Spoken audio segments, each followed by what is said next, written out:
Welcome to Your Gen Z Coworker, the podcast where we break down the workplace and focus on what truly matters, building well-being into your career, prioritizing life over work, and staying true to yourself. Hosted by me, Emily, a fellow Gen Zer who's been there, done that, and still figuring it out.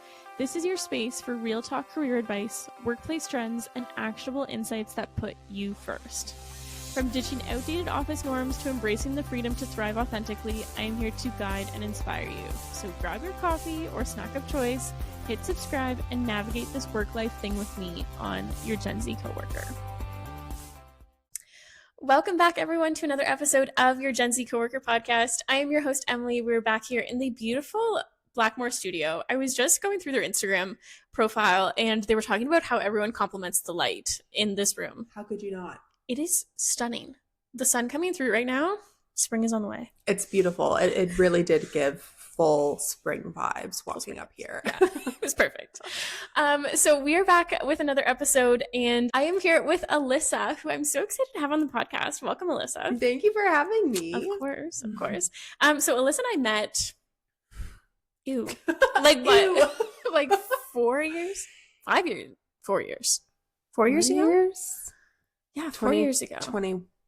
Was it 2020 or 2021? I don't remember. I know, me neither. Time flies when you're having fun. It does. And we've been friends ever since. So, Alyssa, you came on the podcast back in season 1. Yes. Which I've loved bringing previous guests back on the podcast to be like, so how's life? Where's things at right now? What's changed? What's changed? Yeah. So can you share a little bit about your journey for, new listeners or previous listeners? Yeah, for sure. So I entered into the corporate world almost 15 years ago, which is just crazy to think about. I went to school for public relations, then navigated through an environmental engineering company, which was more of a corporate environment, to a boutique environment at a marketing agency, to a tech company, to self-employment, and now in a fully remote job, back within an organization. And the trajectory has been really interesting to navigate, I think, especially through and post-pandemic. Yeah. And I think that there is just a lot of learning and evolution that's kind of happened throughout that journey that has shown me, where I want to be and what I really value in a company environment. One of the things that I think about when you were kind of talking there, and even just before we started the episode, we were talking and how priorities change. Mm-hmm. And I was talking to a friend of mine back in the summer of last year when I was in my own transitionary phase of kind of leaving corporate and taking the leap into self-employment. And she was talking about, at the stage in your life you're at right now, embrace those opportunities of fun jobs, of interesting things, of trying new things. Yeah. Because, 5 years from now, you might not have the same priorities, right? You might have a family. You might have some more things that you need more structure with. Absolutely. There isn't the same opportunity to experiment and hop from job to job or, throw everything into running your own business, because you are able to kind of put yourself in that position of gambling financially with a lack of security. Yeah. It's okay, kind of as we were chatting about before heading into this episode, I think, for priorities to change and to acknowledge that, they do change and they continue to change. And that doesn't mean that you're going to be stuck in that forever. You've had a lot of work experiences, in corporate, outside of corporate. Was there a specific moment that made you realize that maybe it wasn't necessarily the industry that was the problem in some of the roles that you were in, but rather maybe the leadership style or the culture? I think really often, and I will fully admit this, I am one to kind of shy away from the corporate world, because I feel like there is such rigid expectations. And so I've always felt, I don't think I'm going to fit in there, and I'm not going to find my right vibe. So was there a moment for you that maybe realized that corporate wasn't as bad as initially thought? Honestly, Corporate was never my issue, Okay. which is crazy because I think there is that expectation of it Yeah. being stuffy Yep. and very policy driven and oriented. When I started at the Environmental Engineering Corporation, it had all of those things, but leadership was really supportive and fun and quirky and really engaged Mhm. with the employees. And we did different community led initiatives, and just things internally for the company culture that I feel like really supported kind of that environment. Mhm. And so that was a really great introduction into like the real world Yeah. of work for me. Yeah. And then it all went downhill when I went to a boutique marketing agency, Okay. which was shocking to me because in my head, I had always pictured these small boutique agencies as being more progressive and quirky and Yeah. fun. Yeah. And it was none of those things. Okay. It was anxiety. It was, Yeah.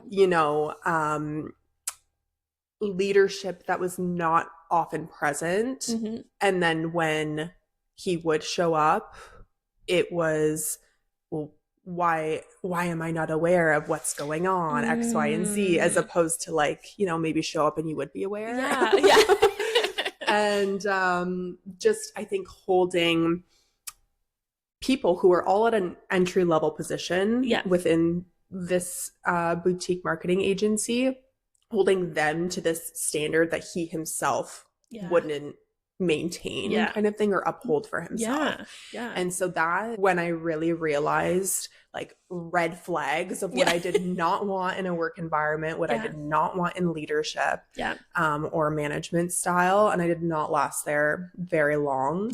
He had asked me when I was hired to give notice like immediately to the job that I was at. And that was on a Thursday, and he wanted me to start the following Monday. So he did not want me to give any notice. He was like, I want you to start now. And because I thought that the job was what I wanted and where I wanted to be, I was like, yes, sir, I will do that. And then when I resigned, I gave him, I think, like a week and 3 days notice, and he called me unprofessional. Oh my goodness. I was like, the hypocrisy The of this exchange was just oh my goodness. next level. Yeah. And like you talk about hypocrisy, and one of the things that I always talk about when I'm at a conference or something like that is everyone talks about how Gen Z shows up like late to work. They're like, oh, Gen Z's lazy, Gen Z shows up late to work, and they don't show up to work on time. That's up for debate. We'll leave it up for debate. Sure. But if we show up to work on time, that's shown as respectful. Leaving work on time is also respectful. We're adhering to the hours that are given to us. Yes. So the same way that, he made you quit a job and show up within literally 2 business days. Yes. Yeah. Yes. And then you giving a week and 3 days notice, that was courteous. That was respectful compared to what he had asked you to do when you initially started. Right. And so I knew that was not what I wanted in terms of a work environment. At that point, the idea of entrepreneurship hadn't yet crossed my mind. And so that's when I kind of transitioned into work at a tech company, and I was there for 5 years. Yeah. And it was flawed in different ways. Okay. But I always felt like I could rely on my colleagues. We had each other, that HR was approachable. Yeah. And then when it came down to kind of that third round of restructuring, because we had been acquired 3 times within the 5 years that I had been there, there was just a real lack of transparency and honesty around the situation, which left a lot of people blindsided when the layoff happened. Yeah. And so that's something that now in my current position I've come to really respect and appreciate is the transparency from leadership. One of the things that I like to teach people, who are either early on in their careers, they just graduated, they're finding their footing in their first job, is just being aware of some of those like red flags, right? So what are kind of like the biggest red flags? We already hinted at a few, but what are kind of the biggest red flags that told you that a workplace was just not the right fit for you? I would say trust your gut instinct and the vibe that you feel when you enter into an environment, even for an interview. Yeah. See if people have their doors open, little things like that. Offices, are the office doors open? Yeah. Are people connecting with each other in the office environment, or are they all like head down focused on what they're doing? Is there like that sense of collaboration within the office environment? Is the leadership, are they showing up? Are they showing up for their people, for their team? Are they there day to day? Which all sounds like a no-brainer thing until I was in the position where I had a manager who was absent 4 days a week. Yeah.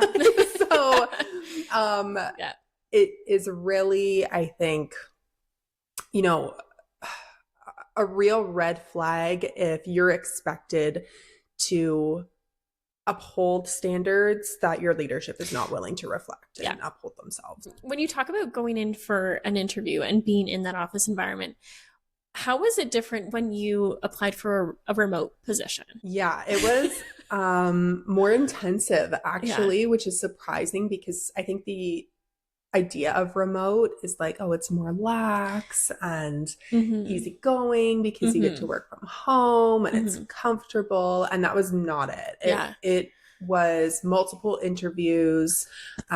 Each of them ranged from 45 minutes to an hour. The first one being with our head of marketing, the second one being with the vice president and our head of marketing, and also having to submit in lieu of like a portfolio, had to do a writing sample, which I think was like a 500-word blog post or something to that effect. Yeah. And it was nerve-wracking because you didn't have the same opportunity to enter into an environment and think, oh, I get good vibes here. It was like, I'm in my home, so I already feel okay. Yeah. But I think really quickly I realized that this remote company offered a lot in terms of, the support that it offered its employees, the way that the employees collaborated and connected with each other.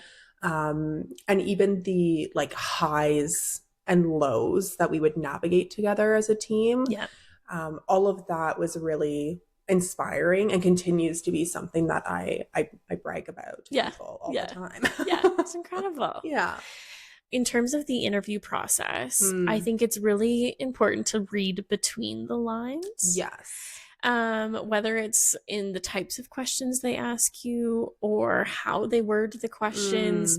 And it's hard to get, really like nitpicky and really like dive into each one because you're also in the interview and stressing and like making sure you have the right answers to give to them. But totally, I think it's important to kind of just be aware of how they're asking the questions and think of why they would ask those questions. Yes. So I have experienced previously a bonus structure that essentially said, if you are at this job for 200 days in a year, that you will receive a bonus. And in my head, I'm like, so I just have to show up and then I get a bonus?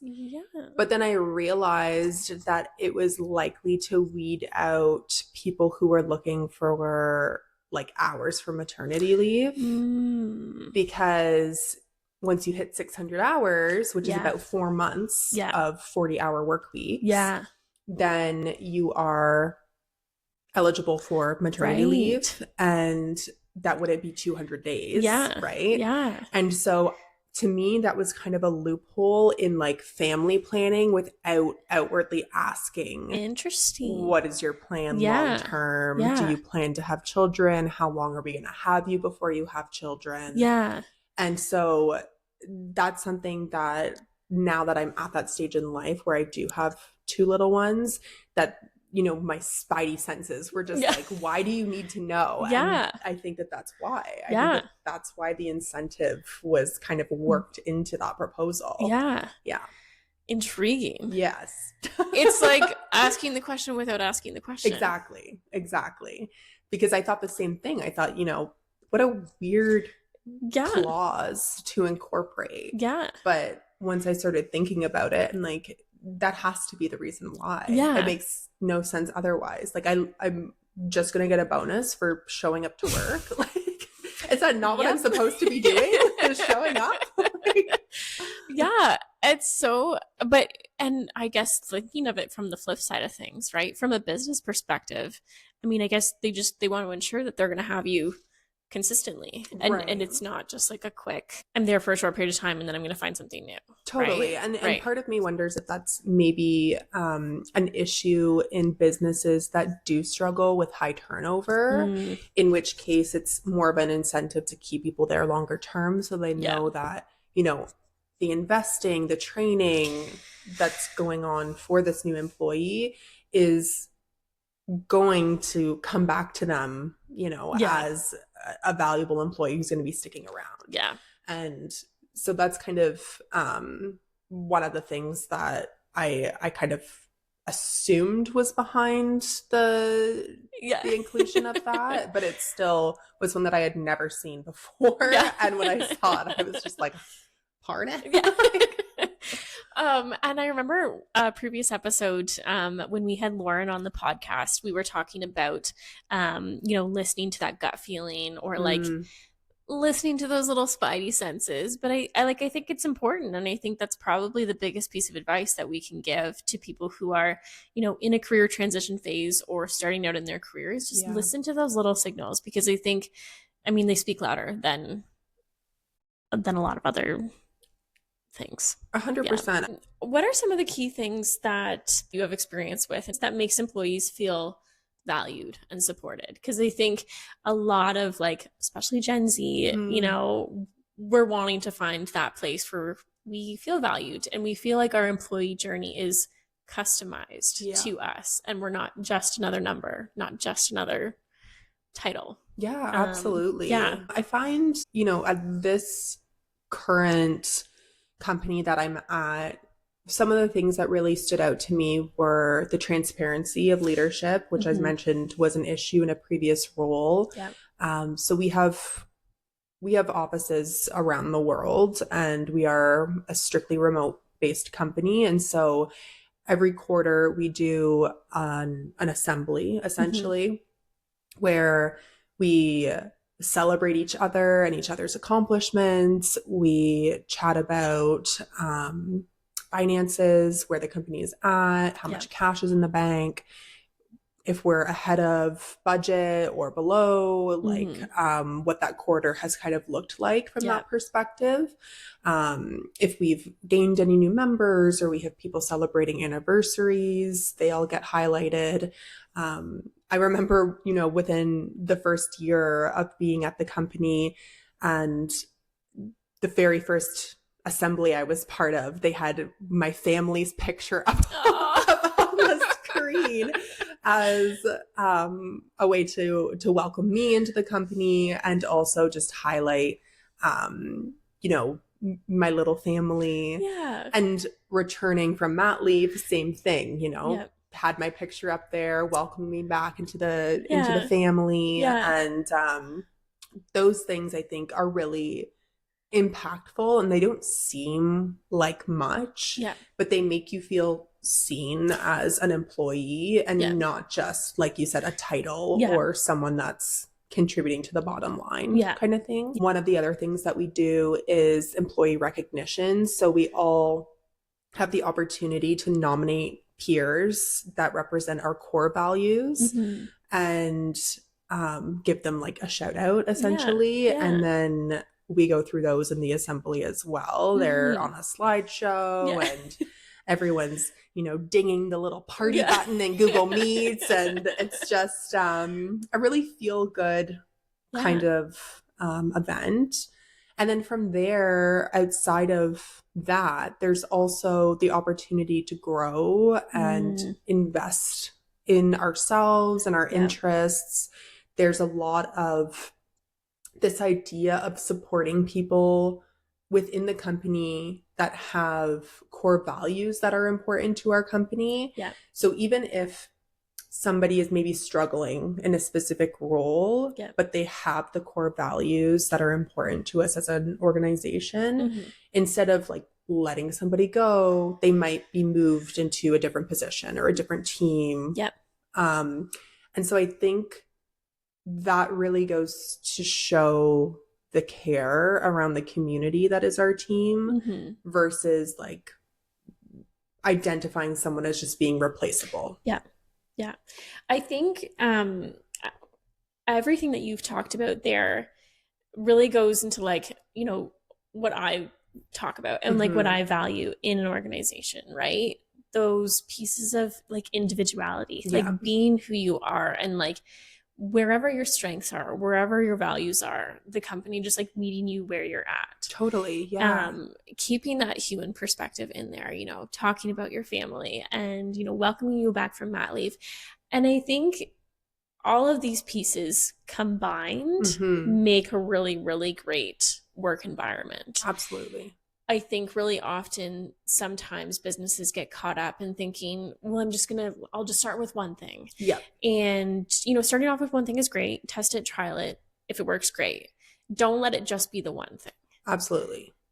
Keep trying. Yeah. Keep talking to your staff about what they're looking for. Keep having those conversations and sitting down with them and what their strengths are and what their passions are and how they align with the company. And if you keep those conversations going, you're going to find the ways to help them to feel valued and empowered. Absolutely. In their roles. I think, one of the things that we often, especially in a remote position, miss out on is like the water cooler chat or the ability to just like pop into somebody's cubicle or office and bounce ideas. And so one of the things that one of my colleagues had suggested was running a monthly just like brainstorm session where anyone that had thoughts about something that we could trial or something that might work, we all hop into a meeting, we just bounce around ideas, throw them in a spreadsheet, and then present them to leadership on like a quarterly basis so that anything that,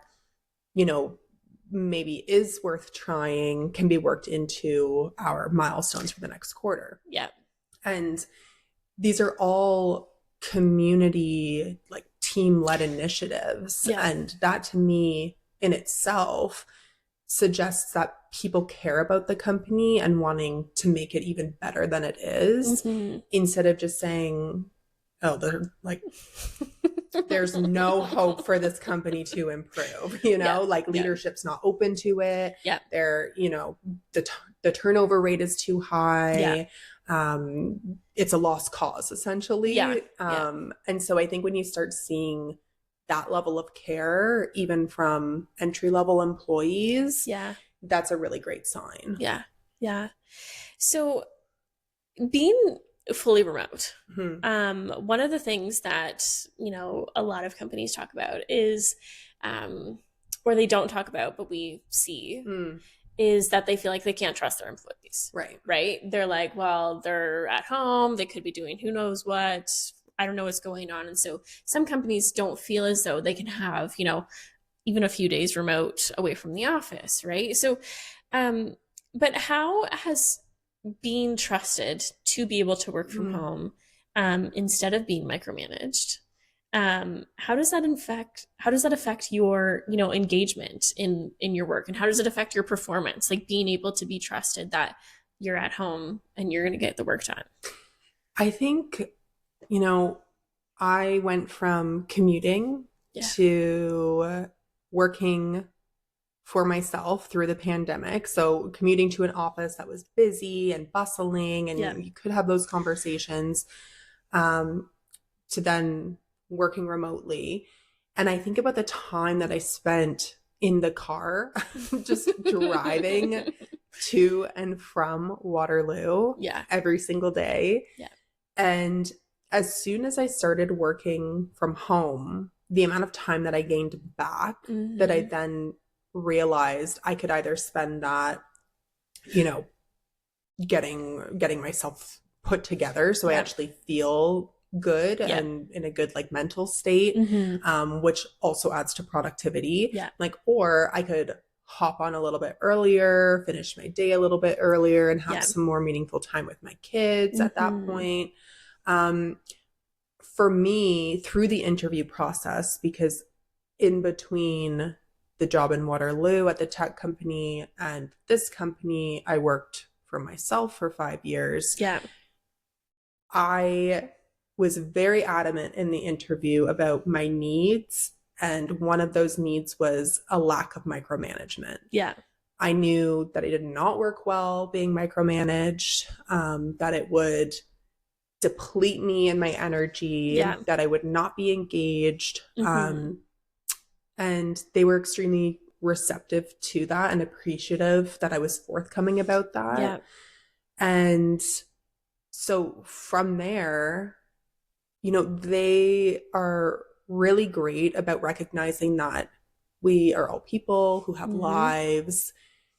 A lot of us are parents. Things come up with kids are sick. And as long as work is getting done, that at the end of the day is the most important thing. Deadlines are being met. And as I mentioned, we have a team that's global. So people are online working at various times. Meetings are set at various times to accommodate people on the other side of the world, etc. So our hours don't always look like a consistent 8:30 to 4:30 anyway. But I think as soon as you start treating people like adults who are able to make decisions for themselves, who are experts in their fields, and relying on them, they want to hustle and riot for you. They want to, you know, show up for you and for your company. I think I've seen people who are paid extremely well, but are constantly having to be micromanaged by management, and they're miserable. You know, like they're in office and they're miserable. And when I do think about the office environment, I think about the fact that you could hop into a neighbor's cubicle and sit and chat for half an hour and not be productive. So just because I'm present doesn't mean I'm actually working. No. And that, I think, is all something that needs to be considered when evaluating, you know, where it is we are more productive. I think I remember seeing like this LinkedIn post that just like keeps coming up on my feed, and I think it was like Spotify maybe who like made this like ad or like billboard. It was like, we don't need to babysit our staff, they will continue to work remotely. Like, and I was like, oh yes, okay, there's refreshing. Like but in terms of thinking of it from a business success perspective, I don't think that you can expect creativity, innovation, you know, being able to think outside the box when you're chained to a desk. Absolutely. When you're required to work, you know, 8 a.m. to 4 p.m. And like I talked about this on a recent episode about how I have realized that 3 p.m. to 7 p.m. there is no work getting done. Right. It is not my productive time. So I focus the hours that I am productive. So in the morning and after 7 p.m. those are my hours that are most productive. Where I feel creative and I feel innovative and I feel like I can get things done. And I think businesses who understand that and have that flexibility, I think are going to have greater success in the long run. I think they're going to have greater success. I think that their employee retention is going to be higher. I think as soon as, like I mentioned, we start treating adults like they're adults that don't need to be handheld, they don't need to be babysat, they don't need to raise their hand to go to the bathroom, that, you know, that's when you get people who are willing to put in the work. Yeah. You have to respect your employees and your team and treat them like the experts that they are in the positions that they are hired in order to get the best return out of them. Yeah, spitting facts here. One of the things you talked about was transparency. So many employees really value transparency and being involved in discussions and kind of knowing the ins and outs, because as much as, you know, you're working for a company that's not your company, you still want to make a difference. You still want to feel involved, and you still want to know the ins and outs of what's going on, right? What does real transparency look like in a company? Like, what does that look like for an employee? To me, it's about being included in decision-making processes. It's seeing the successes and the failures of the business firsthand. Like we don't need to be coddled and be made to feel as though we can't handle the truth. Yeah.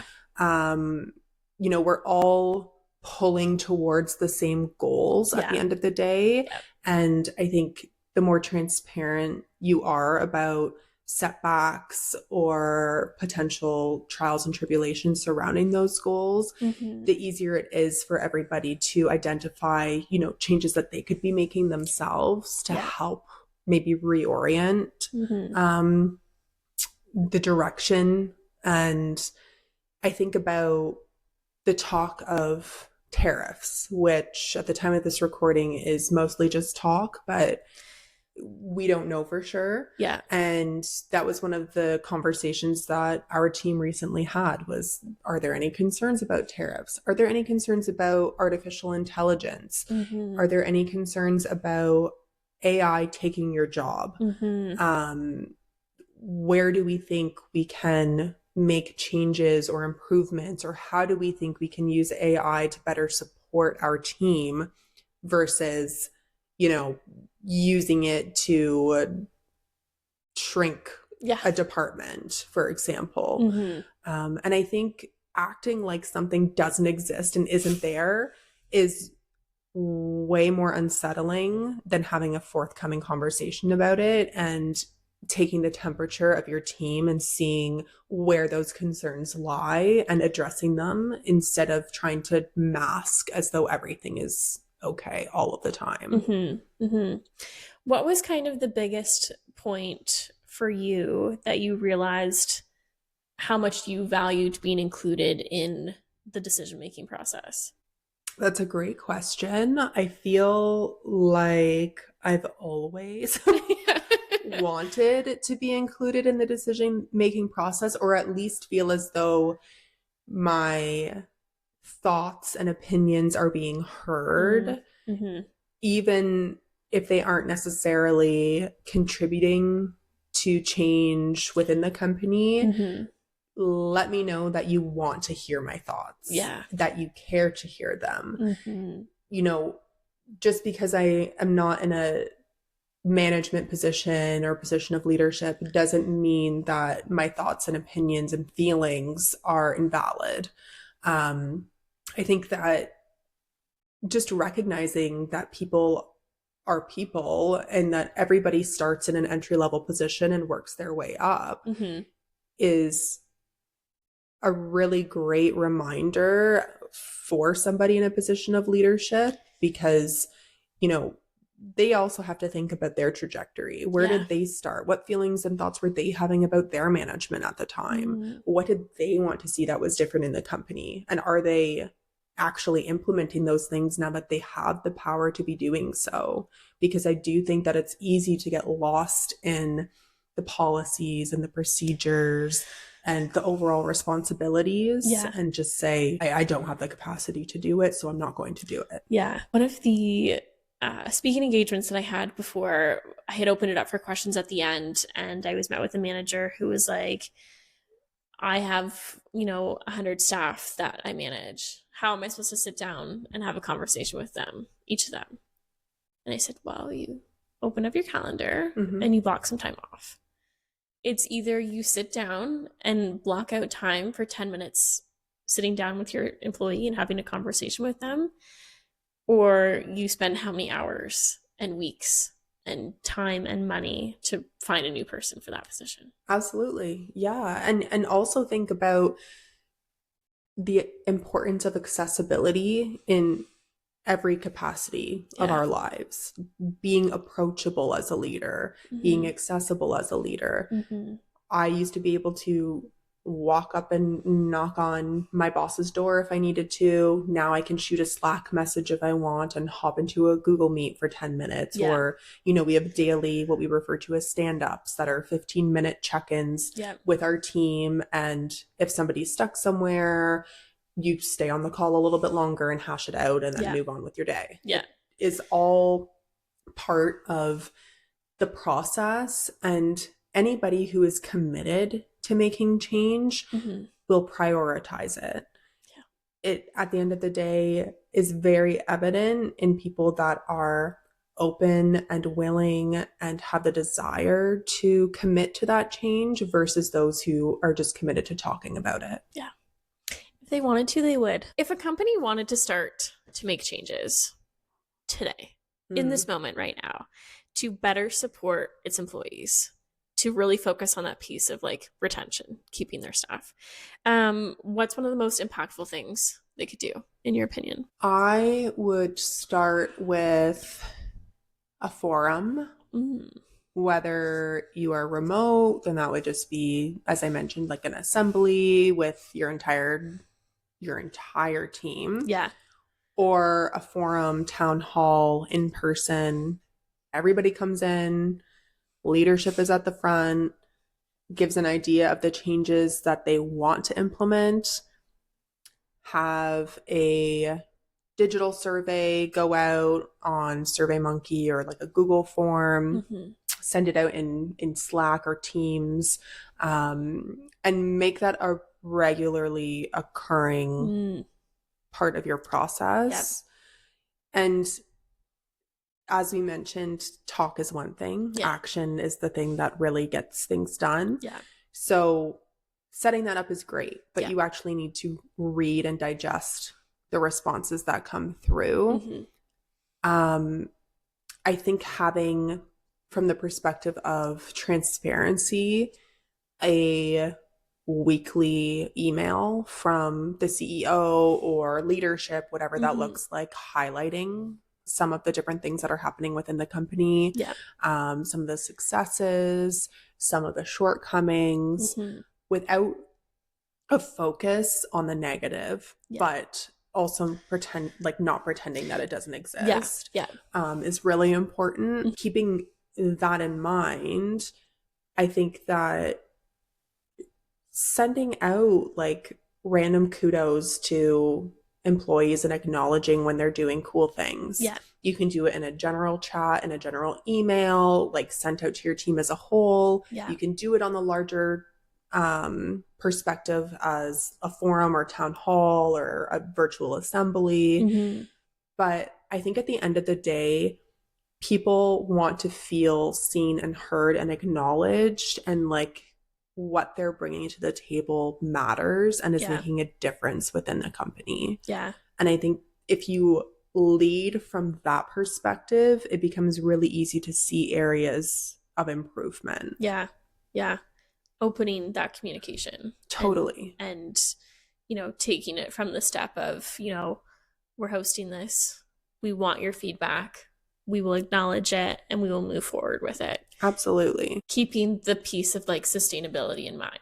This is not just a one-time occurrence. Yes. This will be continuously happening. Exactly. I think just committing to something and then actually having the follow through, it's really, I think, surprising to see how impactful that can be. So we're getting close to the end of the episode, and we get to do one of my favorite pieces. Oh, tell me. Which is the rapid fire questions. Oh, yes. Did we do them in the episode that we did in the first season? I can't remember if I did them in season 1 or not. I feel like maybe we did do them, I know. but I can't 100% remember. We kind of changed them, so maybe your answers will be different. I'm excited. Okay, are you ready? Yes. So 5 seconds to answer each question. 5? Okay. I always say this. I can't count and talk at the same time. Perfect. So however fast you want to answer works for me. Okay. Are you ready? Yes. Okay. Dream job as a child. Veterinarian. Ooh. One food you can eat every day. Pizza. Dogs or cats? Dogs. Most used emoji. Lately, it's been the new emoji that has the little tears in the eyes. It's like, oh yeah, another one. I got it. like they're really like sweet. Yeah, like oh, yeah. that's so nice. Go-to karaoke song. Oh my gosh, Bohemian Rhapsody. So sorry to make anybody sit through 8 minutes of that. I cannot sing, but I will put on the best performance. First celebrity crush. Oh, my first celebrity crush. Orlando Bloom. As Legolas. As who? As Emily. Okay. Lord of the Rings? Nope. Oh my god. Okay. I know I'm a millennial, but I didn't think I was aging myself that much. Although I do live under a rock. He also was great in Pirates of the Caribbean. Okay, that's where I knew him from. Right. Okay. So then it was like a running joke because I had a crush on him in like every movie that he was in, essentially. But it started with him wearing a long blonde wig and having pointy ears as an elf. And he was on my pillowcase because my friends in like 7th grade got me this printed pillowcase that they put his face on. Oh my gosh. Embarrassing, but I love it. Yeah. One thing you can't live without. Well, my family, of course. Favorite childhood memory. Oh my gosh. You know what? I think my favorite childhood memory is probably, so I grew up in Otterville, so very small community, like 1,800 people. Yeah. I had 19 kids in my graduating class in grade 8. Yeah. But I loved the assemblies that we would have, and they were very frequently occurring. Okay. But my parents would always be in the audience. Aww. You know, for like every assembly. And it was that's just something that I remember, like through speeches and plays, like they would always be there. Yeah. Oh, I love it. Favorite holiday or time of year? I love Christmas, but I don't like winter. Okay, me neither. I'm so over it. So summer, but Christmas. Yeah. Love it. Morning person or night owl? A morning person for sure. Sweet or savory? Oh, mostly savory. Okay. Yeah. Biggest work pet peeve? I don't like micromanaging, if that wasn't obvious throughout this conversation. And I also don't like people who have big egos. Like who think that they know everything and that there's no opportunity for them to learn something new from somebody else. Yeah. I agree. Biggest fear? I don't like open water. Okay, that's a common answer that I'm really getting. Yes. Interesting. Yeah, I'm cool if I can see land or an island or something, but if I'm in the middle of an open body of water, you're like, no, don't love it. Don't love it. Best career advice you've ever received? That no is a complete sentence. Love. Do you believe in aliens? I do believe in aliens. And what is one thing that's on your bucket list? My bucket list. I think I want to publish another book. Ooh. But I want it to be not a children's book. Okay. So the goal is to publish either a nonfiction or like a YA kind of rom-com-y vibe. Are we going to have Orlando Bloom in there? There might be some inspo. You don't know. Amazing. That was fun. That was fun. Thank you for having me. You're welcome. Thanks for coming on the podcast. Of course, anytime. Anyone who wants to maybe connect with you, to maybe like learn more about your work experience, or maybe just look for some career advice from another corporate girly to corporate girly, where can listeners connect with you and continue the conversation? Yeah, absolutely. So they can follow me on Instagram. It's my favorite social platform, as a social media girly. Yeah. And my handle is Alyssa's Musing. I will be sure to link it in the show notes so that everyone can connect with you. Thank you. You're welcome. So thanks so much for coming on the podcast. Absolutely. Thank you again for having me. No problem. Thanks again for listening to another episode of your Gen Z Coworker podcast. Please feel free to subscribe on Spotify, Apple Podcasts, YouTube, and also you can watch us on Rogers TV, Channel 13 Woodstock. Thank you. We did it. Yay!